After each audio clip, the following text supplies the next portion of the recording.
হে রাসূল সাল্লাল্লাহু আলাইহি ওয়াসাল্লাম, ওই সময়ের কথা স্মরণ করুন যখন আপনার প্রতিপালক ওনার খলিল ইব্রাহিম আলাইহিস সালাতু ওয়াস সালামকে অনেকগুলো পরীক্ষা করেছিলেন।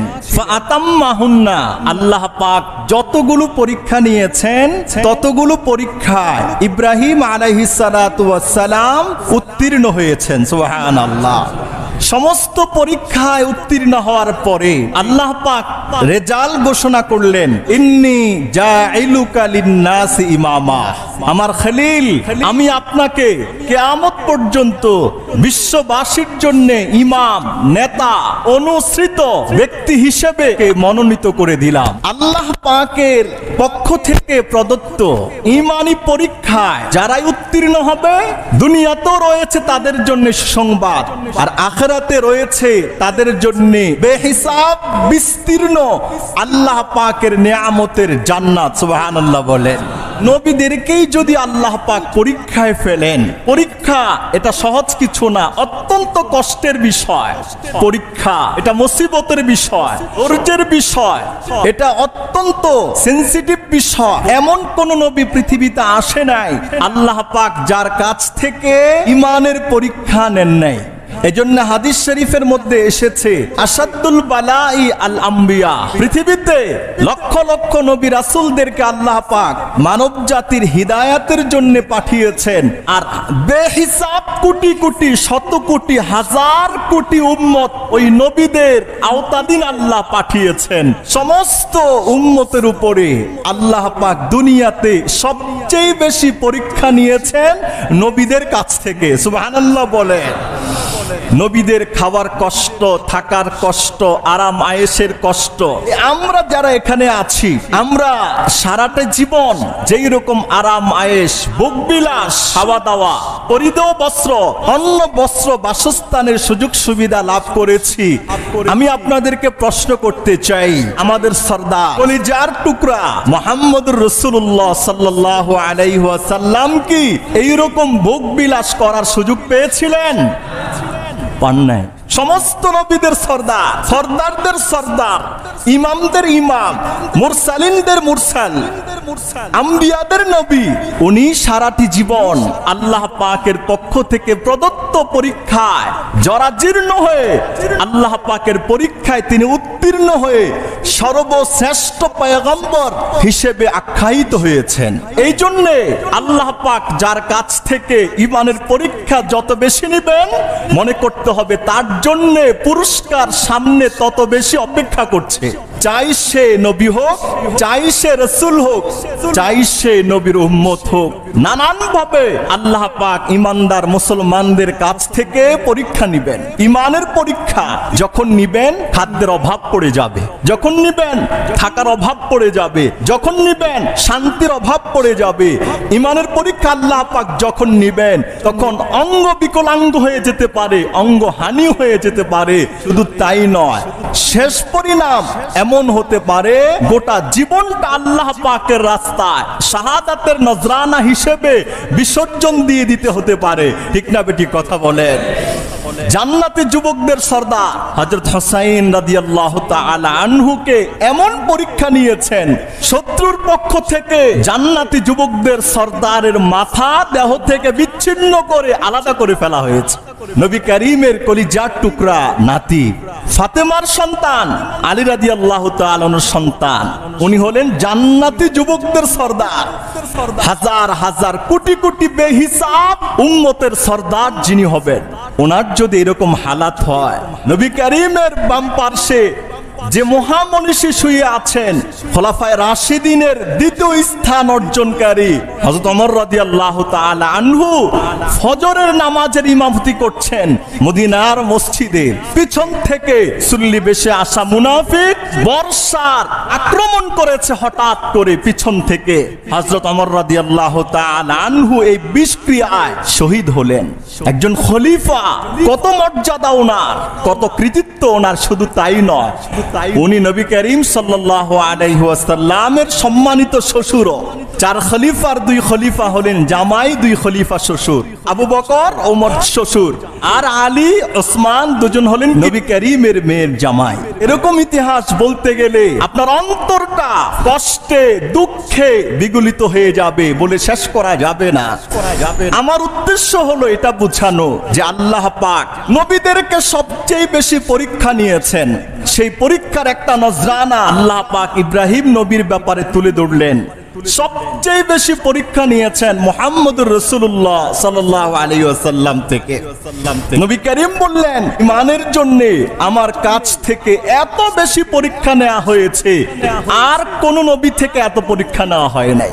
পরীক্ষা নিতে গেলে কি হবে? থাকার কষ্ট, খাওয়ার কষ্ট, ঘুমের কষ্ট, বাসস্থানের কষ্ট, অন্ন বস্ত্র ঠিকানার কষ্ট। পৃথিবীতে মাথা গোছানোর মতো কোনো জায়গা পাওয়া যাবে না। নবী করিম এটাও বলেছেন, আল্লাহ পাকের পথে চলতে গিয়ে আমাকে এত কষ্ট দেয়া হয়েছিল, এত কষ্ট পৃথিবীর আর কোন নবীকে দেওয়া হয় নাই। পরীক্ষাও বেশি, কষ্টও বেশি। আমাদের নবী সেই ইব্রাহিমী ধারাবাহিক সূত্রেই কিন্তু ইসমাইলি বংশে আগমন করেছেন। আল্লাহ পাক সেটাই বলছেন, وَإِذْ ابْتَلَى إِبْرَاهِيمَ رَبُّهُ بِكَلِمَاتٍ فَأَتَمَّهُنَّ। হে রাসূল, ওই সময়ের কথা স্মরণ করুন যখন আল্লাহ তাআলা ইব্রাহিম খলিলুল্লাহর কাছ থেকে ঈমানি পরীক্ষাগুলো গ্রহণ করেছিলেন, নিয়েছিলেন। আল্লাহ তাআলা বললেন ফাআতাম্মাহুন্না। আল্লাহর নবী ইব্রাহিম খলিলুল্লাহ আল্লাহ পাকের পক্ষ থেকে দেওয়া প্রতিটা পরীক্ষায় তিনি উত্তীর্ণ হয়েছেন। সুবহানাল্লাহ। আল্লাহ পাক খুশি হয়ে বলেন, ক্বালা ইন্নী জাইলুকা লিন্নাসি ইমামা। আল্লাহ রাব্বুল আলামিন বলেন, খলিল আমার পয়গম্বর ইব্রাহিম, আমি আল্লাহর পাকের পক্ষ থেকে দেওয়া সমস্ত পরীক্ষায় তুমি উত্তীর্ণ হয়েছ। আমি আল্লাহ তাআলা ঘোষণা করলাম তোমাকে বিশ্ববাসীর ইমামতের মর্যাদা আমি দিয়ে দিলাম। সুবহানাল্লাহ। আল্লাহ পাকের নবী ইব্রাহিম আল্লাহর কাছে প্রশ্ন করলেন, আয় আল্লাহ, আপনি আমাকে ইমাম বানাবেন, আমার সন্তানদের মধ্যে কাউকে ইমাম বানাবেন না। আমি চাই আমি যেই রকম বিশ্ববাসীর জন্য ইমাম হয়ে যাব, আমার সন্তান সন্ততি যারা আসবে তাদেরকেও আপনি বিশ্বজাহানের ইমাম হিসাবে কবুল করবেন। আল্লাহ তাআলা বললেন, লা ইয়ানালু আহাদিজ জালিমিন। ইব্রাহিম, নবীর সন্তান বলেই আমি সবাইকে ইমামতির মর্যাদা দিব না। ইমামতির মর্যাদা তারাই পাবে যারা নেককার হবে, বুজুর্গ হবে, দিনদার হবে, নবীর আদর্শকে পদাঙ্ক অনুসরণ করে যে চলবে, সে যদি নবীর সন্তান হয়, আমি আল্লাহ তাআলা ঘোষণা করলাম তাকে ইমামতির দায়িত্ব দিয়ে দিব। সুবহানাল্লাহ বলেন। নবীর সন্তান হলেই কাজ হবে না। মক্কায় জন্মগ্রহণ করলে জান্নাতি হওয়া যাবে না, মদিনায় জন্মগ্রহণ করলে জান্নাতি হওয়া যাবে না। নবীর বাবা তো কি হয়েছে? আজর নবীর বাবা ইব্রাহিমের বাবা নয়, জাহান্নামে যাবে। নবীর সন্তান তো কি হয়েছে? নূহের সন্তান কিনাআন, সে কোথায় যাবে? জাহান্নামে যাবে। কাফেরের বিবি তো কি হয়েছে? ফেরাউনের স্ত্রী আসিয়া কোথায় যাবে? জান্নাতে যাবে। এজন্য আল্লাহ পাকের কাছে সবচেয়ে গ্রহণযোগ্য হলো কোনটা? যে আল্লাহ পাকের জন্য নিবেদিত প্রাণ হতে পারে, সে যাই হোক না কেন, নবীর সন্তান হলেও হবে, আল্লাহ পাকের পক্ষ থেকে ইমামতের জায়গা পাবে, নবীর সন্তান না হলেও পাবে। চাই কৃষকের সন্তান হোক, যেই কোনো শ্রেণী বর্ণের মানুষ হোক না কেন, আল্লাহ পাক মুত্তাকিনদের জন্য ইমামতির ঘোষণা করে দিলেন। সুবহানাল্লাহ বলেন। সেই ইব্রাহিমকে আল্লাহ পাক যতগুলো পরীক্ষা নিয়েছিলেন তার মধ্যে অন্যতম একটা পরীক্ষা তার কলিজার টুকরা সন্তান ইসমাঈল আলাইহিস সালাতু ওয়াস সালামকে জবেহ সংক্রান্ত অবিস্মরণীয় ঘটনা প্রতি বছর আমাদের মাঝে এসে কুরবানি সেই ইব্রাহিমী পরীক্ষার একটা স্মৃতিচারণ আমাদেরকে দোলা দিয়ে যায়। এই যে কুরবানি, প্রতীকী কুরবানি, এটা আসছে কোত্থেকে? এটার যোগসূত্র হলো হযরত ইব্রাহিম আলাইহিস সালাতু ওয়াস সালামের ধারাবাহিকভাবে আমাদের কাছ পর্যন্ত কুরবানির বিধান চলে আসছে। সুবহানাল্লাহ বলেন। এমন ইমাম বানিয়েছেন ইব্রাহিমকে যে ইমামতিটা, এই ইমামতির শিআরটা মুহাম্মদী ধর্মের বহু বিষয় আছে এমন যে বিষয়গুলো হযরত ইব্রাহিম আলাইহিস সালাতু ওয়াস সালামের আদর্শের ধারায় আল্লাহ পাক ইসলামের মধ্যে দাখিল করেছেন, প্রবেশ করিয়ে দিয়েছেন। তার মধ্যে অন্যতম হলো কুরবানি। সুবহানাল্লাহ বলেন। ইব্রাহিম আলাইহিস সালাতু ওয়াস সালাম ছিলেন বাবেল শহরে ইরাকের। নমরুদ ইব্রাহিমকে অগ্নিকুণ্ডে নিক্ষিপ্ত করলো, সেখান থেকে আল্লাহ পাক নিষ্কৃতি দিলেন। লম্বা ঘটনা।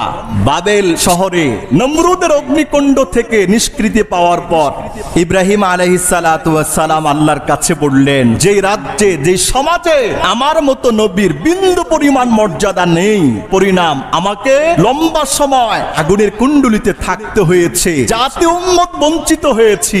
যদিও ওই জান্নাতের কুণ্ডলিটা ইব্রাহিমের জন্য দুনিয়ার সর্বশ্রেষ্ঠ দিন সমূহের অন্যতম ছিল। জান্নাতে গেলে যে শান্তি, ইব্রাহিমকে আল্লাহ পাক এই 40 দিন সেই শান্তি নসিব করেছেন।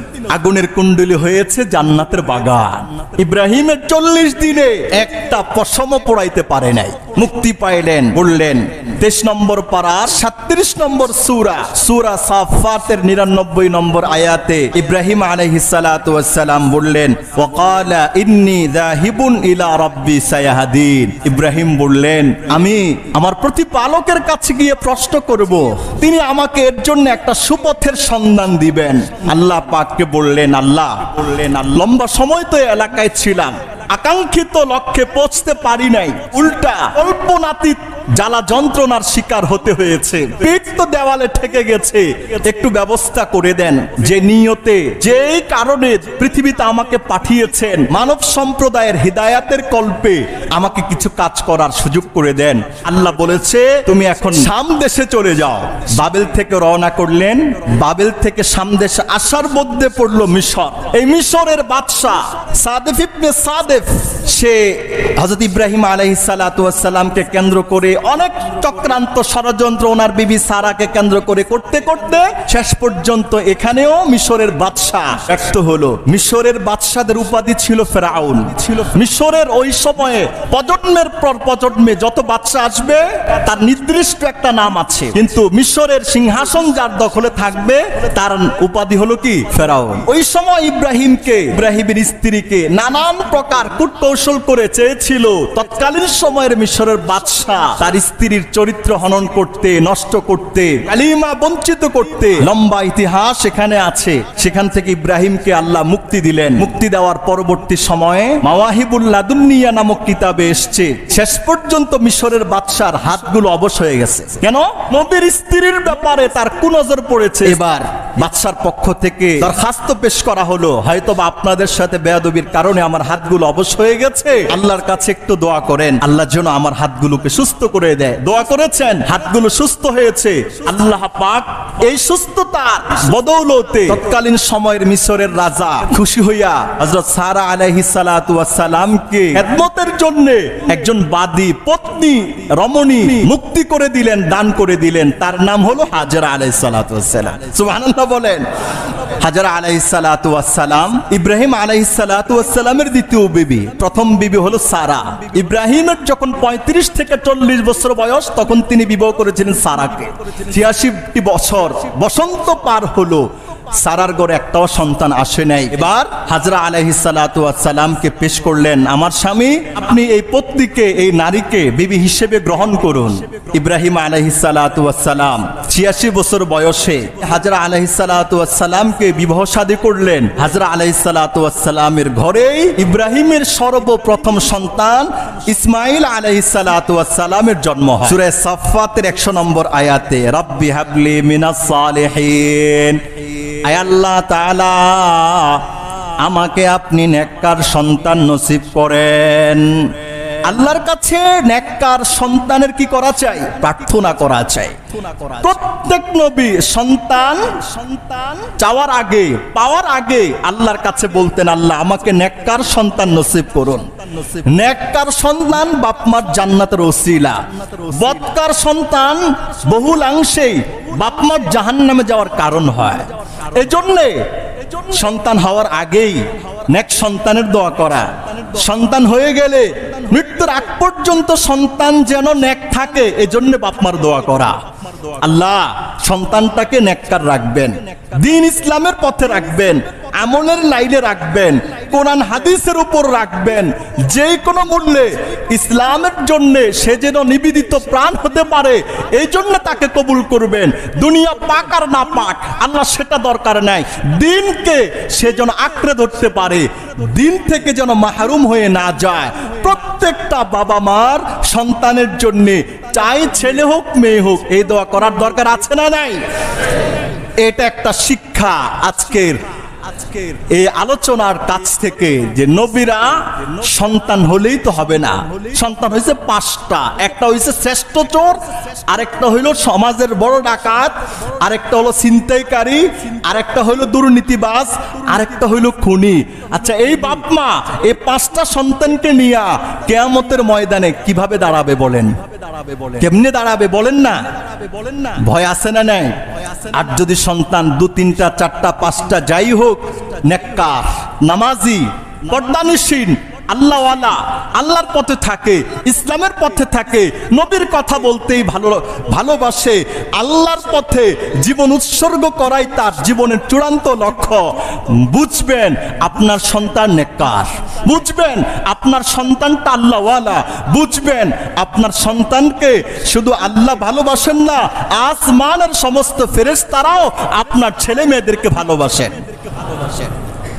আর সন্তান সব কিছু করলো, সব পাইলো, কিন্তু আল্লাহ পাইলো না, ইসলামের পথ চিনলো না, ইসলামের পথ বুঝলো না, এই সন্তান কোনোদিন নেককার হতে পারে না।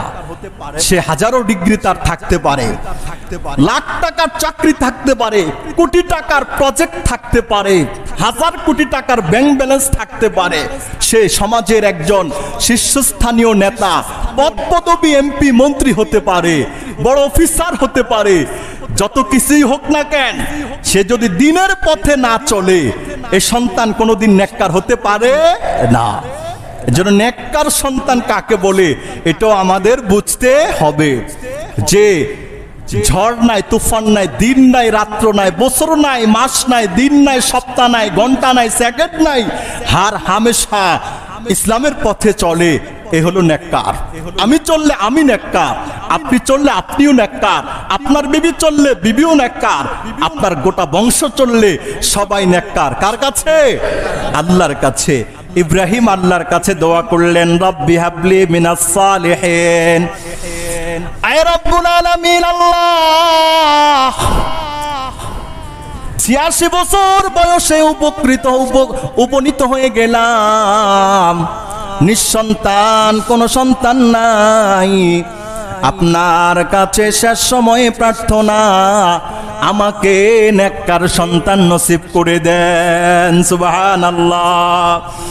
আল্লাহ তাআলা বললেন, ফাবাশশারনাহু বিগুলামিন হালিম। ইব্রাহিম দোয়া করলেন, আল্লাহ পাক আরশ আযীম থেকে ইব্রাহিমকে জানায়া দিলেন, ইব্রাহিম আমি আল্লাহ তাআলা তোমাকে সহনশীল নেককার সন্তানের সুসংবাদ দিয়ে দিলাম। সুবহানাল্লাহ বলেন। ফাবাশশারনাহু বিগুলামিন হালিম। নেককার, সহনশীল, ধৈর্যশীল, হালিম ধৈর্যশীল বলা হয়েছে এই কারণে, এই সন্তানের জীবনে এমন একটা মুহূর্ত আসবে, এই সন্তান থেকে আল্লাহ তাআলা পরীক্ষা নিবেন। ওই পরীক্ষায় সন্তান ধৈর্যের পরীক্ষা দিবেন, ধৈর্যের পরীক্ষা দিয়ে আল্লাহ পাকের কাছে উত্তীর্ণ হয়ে যাবে। এই জন্য আল্লাহ তাআলা বললেন, শুধু সন্তান নয়, এমন সন্তান আমি আল্লাহ তাআলা তোমাকে নসিব করব যেই সন্তানটা অতি সহনশীল, ধৈর্যশীল। সুবহানাল্লাহ। আল্লাহ তাআলা তার প্রতিশ্রুতি মতে সন্তান দান করলেন ইসমাঈল আলাইহিস সালাতু ওয়াস সালামকে। সন্তান ভূমিষ্ঠ হয়ে গেল। আল্লাহ পাক আদেশ করেছেন, ইব্রাহিম, নবুয়তের কাজ তুমি করছো সিরিয়ায়, শাম দেশে, তবে আমি আল্লাহ তাআলার পক্ষ থেকে ফরমান, তোমার বিবি হাজেরা সন্তানকে শামে রাখতে পারবা না, এই দুইজনকে মক্কার পাদদেশে রেখে আসো। সুবহানাল্লাহ বলেন। ছেলে বিবি থাকলে কিছু সময় তো তাদেরকেও দিতে হয়। আল্লাহ পাক চেয়েছেন পরীক্ষাটা এমন ভাবে নিব, সারা জীবন নিঃসন্তান ছিল, সন্তান হয়েছে। আচ্ছা, এই সময় বাবা মা সন্তানকে নিয়ে কেমন ব্যস্ত থাকার কথা বলেন। সন্তানের দিকে তাকালেই যেন দিলের দুঃখ কষ্ট সব মুছে যায়। এই কঠিন পরিস্থিতিতে বললেন, সন্তান হয়েছে ভালো কথা, বেশ দিছি আমি, স্ত্রীও দিলাম আমি, সন্তান দিলাম আমি, আমার আদেশ স্ত্রী সন্তানকে রেখে আসো মক্কায়, তুমি থাকবা শামে। কেন? তুমি যদি একা একই ভাবে শামে থাকো তাহলে আমার কাজ করতে তোমার সুবিধা হবে। সেখানে গেলেন, গিয়ে বললেন, আল্লাহ, জনমানবহীন জায়গায় সন্তান বিবিকে রেখে যাব, গাছপালা নাই, তরুলতা নাই, খাদ্যের ব্যবস্থা নাই, বাসস্থানের সুবিধা নাই, এখানে কেমনে রেখে যায়? আল্লাহ বলেছে, রাখো, আদেশ তো আমার, আদেশের মধ্যে কল্যাণ কামিতা লুকায়িত আছে। রাখলেন, রেখে চলে গেলেন। শাম দেশে নবুয়তের কাজ বাস্তবায়ন করছেন। মাঝে মধ্যে এসে তিনি এখানে মক্কায় এসে দেখে যান, সকালে আসেন আবার বিকালে চলে যান, এরকম ভাবে আসা যাওয়া করতে লাগলো। ইসমাঈলের বয়স যখন 13 বছর হলো, আল্লাহ তাআলা ইসমাঈল আলাইহিস সালাতু ওয়াস সালাম থেকে বিশাল এক পরীক্ষা নিলেন।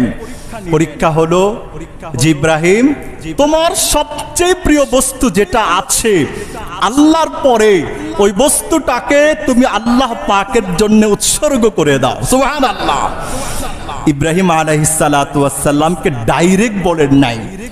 ডাইরেক্ট বললে ইব্রাহিম তো এক সেকেন্ড চিন্তা না কইরা সাথে সাথেই তিনি এটা বাস্তবায়ন করতেন, স্বপ্নযোগে দেখাইলেন। এটা দেখিয়েছেন কবে? ঐতিহাসিকদের বিবেচনায় 8 জিলহজ এই স্বপ্নটা ইব্রাহিমকে দেখানো হয়েছিল। স্বপ্নে দেখলেন গায়েব থেকে আওয়াজ আসছে, ইব্রাহিম, তোমার প্রিয় বস্তুটাকে আল্লাহর জন্য উৎসর্গ করে দাও, জবে করে দাও। ইব্রাহিম স্বপ্ন ভেঙ্গে গেল। তিনি ওই সারাদিন চিন্তিত, আল্লাহ কি দেখলাম, বুঝতে পারছিলাম না, আমার সবচেয়ে প্রিয় বস্তু মানে কি, জবে দিতে হবে আবার তোমার জন্যে। সারাদিন তিনি চিন্তায় মগ্ন ছিলেন।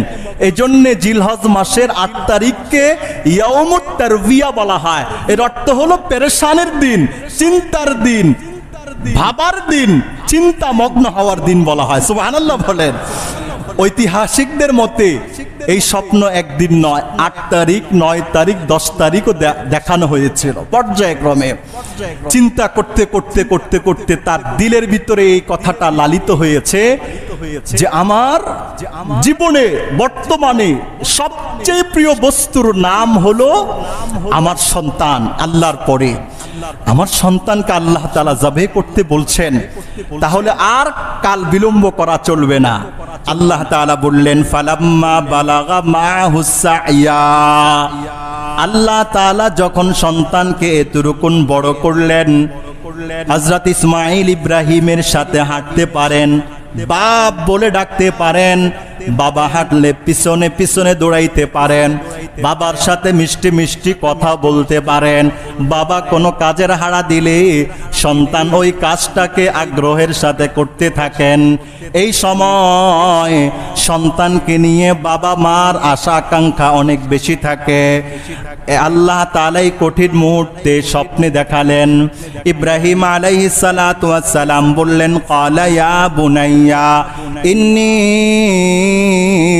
আরা ফিল মানামি আন্নী আযবাহুকা ফানজুর মাযা তারা।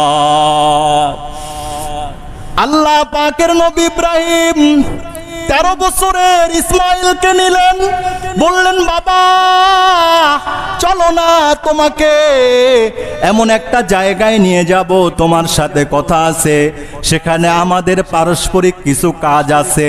সন্তান ইসমাইলকে বললেন, হাতে ছুরি নাও, হাতে রশিটা নাও, সেখানে গিয়ে কাজ করব। কি করব? তখন বলা হবে। ইসমাইল আলাইহিস সালাতু ওয়াস সালাম রশি নিলেন, ছুরি নিলেন। বাবা ইসমাইল ইব্রাহিমের সাথে নাচতে নাচতে আনন্দে তারা রাস্তা দিয়ে পথ অতিক্রম করছিলেন। ইবলিস শয়তান অত্যন্ত ব্যথায় কাতর হয়ে গেল। ইবলিস চিন্তা করলো, এই সময় আমি যদি ইসমাইল এবং ইব্রাহিমকে গোমরা করতে না পারি, তাহলে এর প্রজন্মকে আর কোনোদিন গোমরা করা যাবে না। শয়তান সর্বপ্রথম ইসমাইলের কাছে আসছে, আয়েশা বলে, ইসমাইল কোথায় যাও? রাস্তার মধ্যে। ইসমাইল বলে, বাবার সাথে গুরুত্বপূর্ণ কাজ করার জন্য যাচ্ছি। শয়তান বলে, না, তোমার বাবা এই ছুরি দিয়ে তোমাকে জবে করবে আর রশি দিয়ে তোমার হাত পা গুলো বাঁধবে। ইসমাইল জিজ্ঞেস করলেন, বাবা হয়ে সন্তানকে এই কাজ কেমনে করবে? ইবলিস উত্তর দেয়, এটা আল্লাহর আদেশ। তখন ইসমাইল বলে, আল্লাহর যদি আদেশ এটা হয়, আল্লাহর আদেশ পালন করতে বাবার ছুরির তলে ইসমাইলের গলাটা দিয়ে দেওয়ার জন্য কোনো আফসোস থাকবে না। সুবহানাল্লাহ বলেন। ইসমাইলকে ধোঁকা দিতে না পেরে দৌড়ায়া ইব্রাহিমের বিবি হাজেরার কাছে গেল, গিয়ে বলল, হাজেরা তুমি জানো তোমার সন্তানকে তোমার স্বামী কোথায় নিয়ে যায়? হাজেরা বলল, আমি তো জানি না। ইবলিস বলল, তোমার সন্তানকে যাওয়ার সময় ছুরি নেওয়া হয়েছিল কিনা? বলে হ্যাঁ। রশি নিয়েছিল কিনা? বলে হ্যাঁ। তোমার স্বামী তোমার কলিজার টুকরা সন্তানকে জবে করবে। হাজেরা প্রশ্ন করলেন, আরে বাবা হয়ে সন্তানকে জবে করবে, এটার প্রশ্নই আসে না। আবার বললেন, আল্লাহর আদেশ, ইব্রাহিম এটা পালন করবে, তোমার সন্তানকে জবে করবে। হাজেরা উত্তর দেয়, সন্তান যেহেতু দিয়েছেন আল্লাহ, ওই আল্লাহ তাআলা যদি চান সন্তানকে জবে করে দিতে, আমি মা হিসেবে বিন্দু পরিমাণ আপত্তি নাই। সুবহানাল্লাহ বলে। ইবলিস দুই জায়গায় ব্যর্থ। তৃতীয় জায়গায় এবার ছুঁইটা গেল ইব্রাহিমের কাছে। ইব্রাহিম, এই সন্তানকে কোথায় নিয়ে যাচ্ছ? জবে করার জন্য। বলে, কেন জবে করবা? বলে, স্বপ্নে দেখেছি। কি দেখেছো? স্বপ্নে দেখেছি আল্লাহ পাক বলছেন গায়েব থেকে সন্তানকে জবে করতে। ইবলিস বলে, না, এই স্বপ্ন তোমাকে শয়তান দেখাইছে, এজন্য তোমার কলিজার টুকরা সন্তানকে জবে করবা না, সাবধান। ইব্রাহিম আলাইহিস সালাতু ওয়াস সালাম যেতে গিয়ে সর্বপ্রথম জামারায়ে সুগরা, যেখানে হাজিরা কঙ্কর মারে, জামারা তিনটা, জামারায়ে সুগরা, উসতা, কুবরা, 130 মিটার করে পার্থক্য। মক্কা থেকে 5-6-7 মাইল দূরত্বে অবস্থিত জামারা। সর্বপ্রথম যেখানে ধোঁকা দিয়েছিল প্রথম জামারা, ইব্রাহিম আলাইহিস সালাম নিশ্চিত কনফিডেন্স হয়ে গেলেন, এই নিশ্চিতভাবে ইবলিস শয়তান আমাকে আল্লাহ পাকের ফরমান পালনে ধোঁকা দিয়ে বঞ্চিত করতে চায়। ইব্রাহিম আঁচ করতে পেরে সেখান থেকে পাথরের কয়েকটা 7টা টুকরো নিলেন, কণা নিলেন। জামারা মানে নিক্ষেপ করা হয় এমন পাথরকে জামারা বলা হয়। এই কারণে ওই জায়গার নাম কি হয়ে গেছে? জামারা হয়ে গেছে। এই কঙ্কর নিয়ে মারলেন, 1টা 2টা 3টা করে 7টা মারলেন। শয়তান এখান থেকে ভেগে গেল। আরেকটু দূরে গেলেন, আবার আসতো শয়তান, আবার নানানভাবে প্রলোভন দিচ্ছে। সেখান থেকেও 7টি কণা নিলেন, কণা নিয়ে আবার মারলেন। এবারও এখান থেকে চলে গেছে। জামারায়ে কোবরার কাছে গেল। শয়তান তার সর্বোচ্চ শক্তি দিয়ে ইব্রাহিমকে চেয়েছিল বিধ্বস্ত করে দিতে। সেখান থেকে তিনি 7টি পাথরের কণা নিলেন, কণা নিয়ে মারলেন। শয়তান এখান থেকে চিরতরে ভেগে চলে গেল। সুবহানাল্লাহ বলেন। এই হলো 7 কঙ্কর, 3 জায়গা 7টা করে 21টা মারার ইতিহাস। নিয়ে গেলেন মিনায়। এবার বললেন, বাবা ছুরি তো আমার, রশিও আমার। আল্লাহ পাক আমাকে আদেশ করেছেন আমি তোমাকে যেন জবে করি। ইয়া বুনাইয়া ইন্নী আরা ফিল মানাম আন্নী আযবাহুকা ফানজুর মাযা তারা। বৎস হে, আমি স্বপ্নে দেখেছি, আল্লাহর থেকে আদিষ্ট হয়েছি তোমাকে জবে করতে। ফানজুর মাযা তারা, আল্লাহর আদেশ পালন করতে হবে আমার। তুমি যত সন্তান, তোমার খেয়ালটা কি বলো? হযরত ইব্রাহিম আলাইহিস সালাতু ওয়াস সালামের কথা শুনে ইসমাঈল আলাইহিস সালাম বললেন, সাতাজিদুনি ইনশাআল্লাহু মিনাস সাবিরিন। বাবা, আল্লাহ পাকের আদেশ পালন করতে উনি যদি চায়, আমাকে ধৈর্যশীলদের সাথে তুমি পাইবা। সুবহানাল্লাহ বলেন, সুবহানাল্লাহ। ফালাম্মা আসলামা, বাবাও আল্লাহকে খুশি করতে চায়, বাবাও আল্লাহকে খুশি করে সন্তান জবে করবে। বাবা 100 রাজি, সন্তানও 100 রাজি যে আমি আল্লাহ পাকের জন্য বাবার ছুরির তলে জবে হয়ে যাব। ফালাম্মা আসলামা, সুতরাং যখন তারা উভয় আত্মসমর্পণ করল আল্লাহর জন্য, ওয়াতাল্লাহু লিল জাবিন, আল্লাহ পাকের ফরমানে ইব্রাহিম সন্তানকে জবে করার জন্য উপর করে শোয়ালেন। তাফসীর কারকরা বলেন, এই জায়গায় ইসমাঈল তার ব্যথিত হৃদয় থেকে মানবিক চাহিদার কারণে তিনি সান্ত্বনা স্বরূপ 3টা কথা বললেন। বাবা, 1 নম্বর, আমার দরখাস্ত তোমার কাছে, আমার হাত পাগুলো শক্ত করে বাঁধবা। আল্লাহ পাকের ফরমান পালন করতে গিয়ে যেন আমি নাড়াচাড়া করে তোমার এই মোবারক কাজে ব্যাঘাত সৃষ্টি না করি। তুমি তোমার কাপড়টা গুটাইবা, তোমার কাপড়ে যেন সন্তানের রক্তের ছিটাফোঁটা না লাগে। 2 নম্বরে বলেছেন, বাবা আমাকে যখন শোয়াবে, উপর করে শোয়াবে, সন্তানের এই মায়াবী মুখ যেন তোমার নজরের মধ্যে না পড়ে। 3 নম্বর বলেছেন, বাবা শেষ বিদায় তো নিয়ে চলে যাচ্ছে, চিরতরে জান্নাতে দেখা হবে, কিন্তু আমার যে মা সে তো কাঁদবে আমাকে না পেয়ে। আমার এই জামাটুকুন আমার মায়ের কাছে গিয়ে দিয়ে দিবে, স্মৃতিস্বরূপ রাখবে।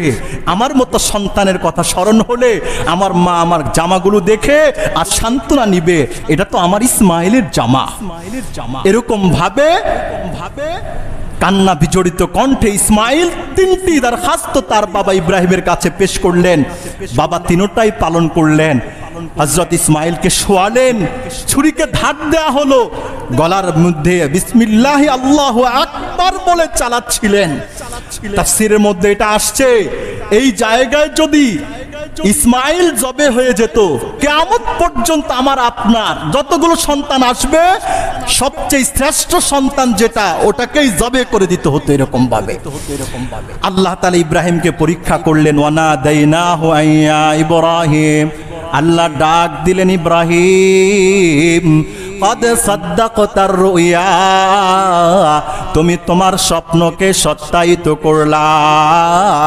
ইন্না কাযালিকা নাজিজিল মুহসিনিন, আমি আল্লাহ তাআলা এইভাবেই মুহসিন নেককার বান্দা বান্দীদেরকে পুরস্কার দিয়ে থাকি।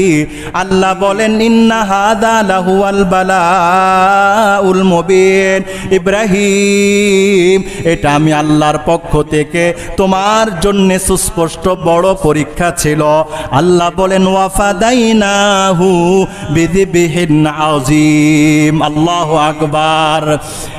ইব্রাহিম ইসমাইলের গলার উপর দিয়ে ছুরি চালায়, আসমান থেকে সমস্ত ফেরেশতারা তাকিয়ে আছে আর বলতেছে হায় হায়, পৃথিবীর শ্রেষ্ঠ বাবা শ্রেষ্ঠ সন্তানের উপর ছুরি চালায়।